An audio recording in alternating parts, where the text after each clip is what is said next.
So, welcome everyone. So we will discuss from the here static memory. So we are discuss a little bit about the architectures, and we have seen the this diagram, and we discussed the address lines, how it works, and what is word line, and the bits here, and the control sense, right, and the source circuit. Okay. So from here we will discuss about static memory, and the first topic we have to discuss is this: the memory circuit that consists or that is capable of retaining the state or retaining the content as long as power is applied. That is the main concept here. As long as power is applied. So a memory circuit that capable of retaining the state. Okay. Suppose there is a memory circuit called like this. Okay, we will use the paint. So we will expand it. So suppose there is a memory circuit, this is the memory one, and it can hold so this is the content here, 0 1 1 and 0. So this is the contents. So as long as I apply the power, if the contents is content in the memory chip is retained, so it will called as static memory. So as long as the power is applied, the content is untouched or unchanged. Okay. So that is the static memory. So just we can check out the small diagram. So this is a static RAM or SRAM implementation. So we can see there is two transistors T1 and T2, and there is two inverter, to what we call as two inverters, let's connected like this, and there is two lines B and B bar. So that is the 2-bit lines, and there is a word line. Okay. So what you have to remember is there is a word line and 2-bit lines, and there is the inverter circuit. So this is a general circuit. We have to memorize this circuit, and two inverters are close connected to form a latch. So this is a latch here. Let's say basic memory unit, memory cell, where we can call it as.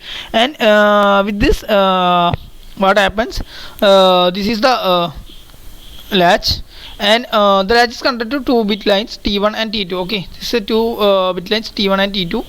We can call as transistors here. Okay, so these transistors are act as switches and or can be opened or closed during control or word line. Okay, so this is T1 and T2. We can open or close using word line. Okay, so the control over the transistors is using word line.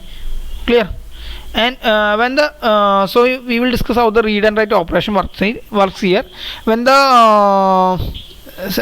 word line is on the ground level, the transistors are turned off and the latches retain the state. So if we word line is on the ground, so if we apply the voltage here, if the word line is on ground level, that is level 0, the data here is unchanged. Okay, there will be no change in data, and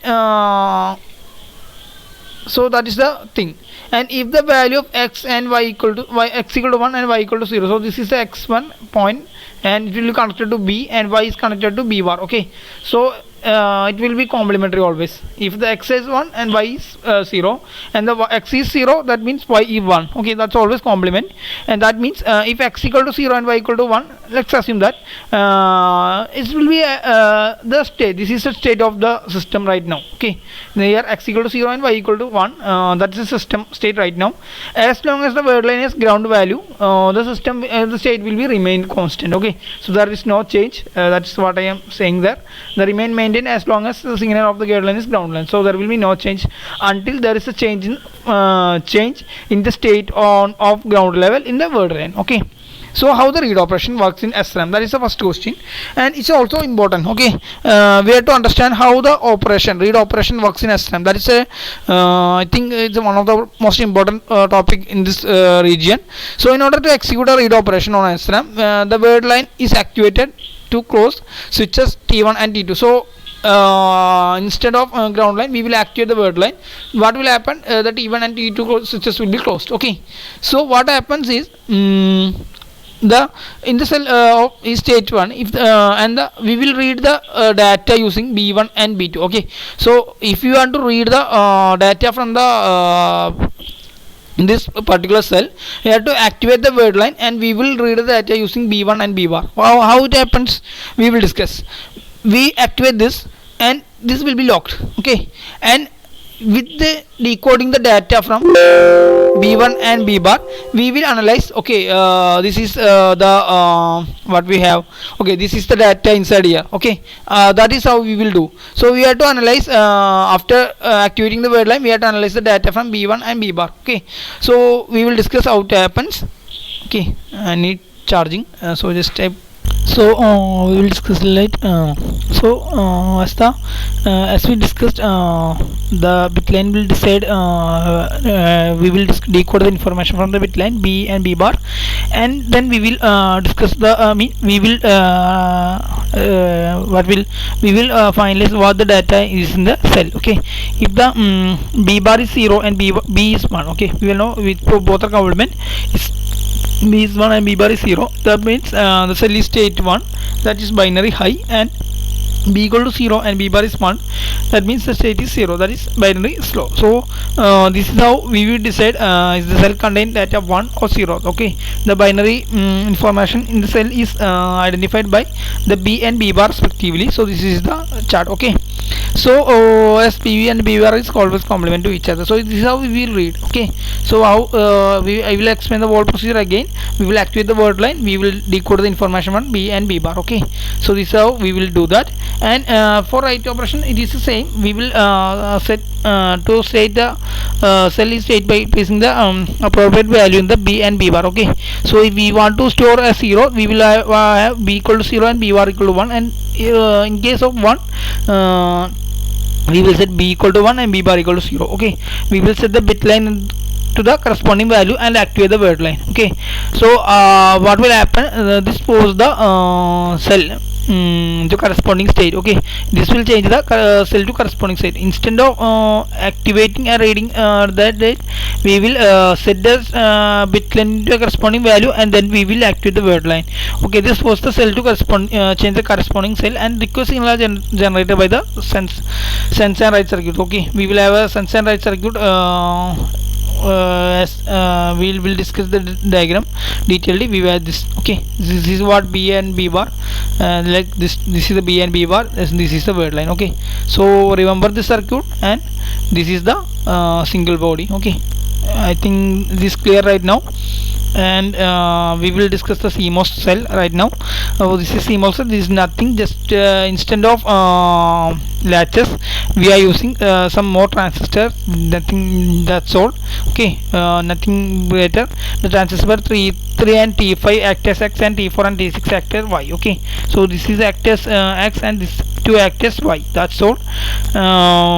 So there will be a 5 volt supply. Okay, there will be a 5 volt supply in CMOS, but right now in the new versions of CMOS, it's only 3.3 volt supply is required.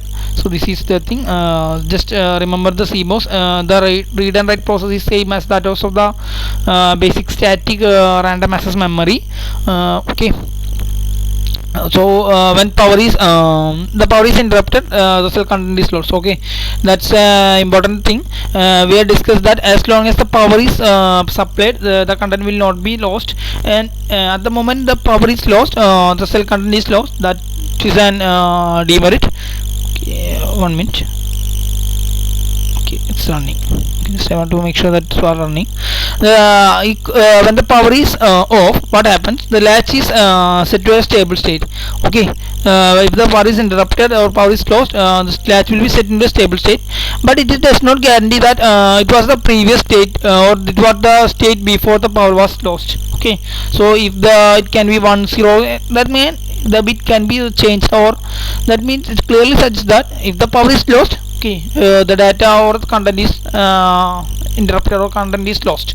Okay, once the power lost, you lost the content, that's all. So as terms are volatile, that means if we lost the content, the terms are volatile memory. Volatile memory means those who memory lost the content where the power is interruption is take place. Okay, almost all RAMs are volatile memories. That primary memories are always volatile, which if you switch off the power or there is a power interruption, the content will be lost at any cost. I mean at any point. And there is non-volatile memory, as we have the term volatile right here. Non-volatile memory means there is no problem with power interruption. Okay, power lost or power interrupted, doesn't care anything. Okay, like hard disk, if we store some information and we switch off the computer, doesn't mean it means the power to the hard disk has been lost. It doesn't means if we turn off the computer and we will go to that specified drive, we have the data there. Okay, so power interruption doesn't make any sense in the memory, like secondary memory, like hard disk drives. Okay, pen drives. Okay, so that is non-volatile memory and this is volatile memory. In volatile memory, what happens, the content will be lost when power supply is interrupted. Okay, so the major advantage of CMOS RAM is it's very low. Okay, that's the advantage of CMOS RAM. Just I was talking about CMOS RAM, and it's same for SRAMs. SRAM can be accessible very quickly, so that's the advantage of SRAM. SRAMs are very quick. Access time is very a few nanosecond. Even the volatile issue is there. Access time is very low.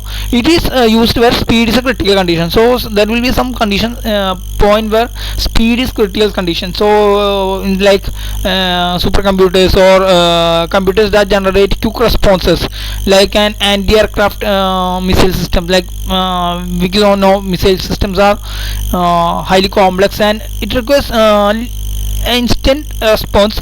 So where the just for giving an example, the point where speed is a critical condition, we uses SRAMs. Okay, so just by next video we will discuss on the asynchronous DRAM. So thank you for all. Jai Hind.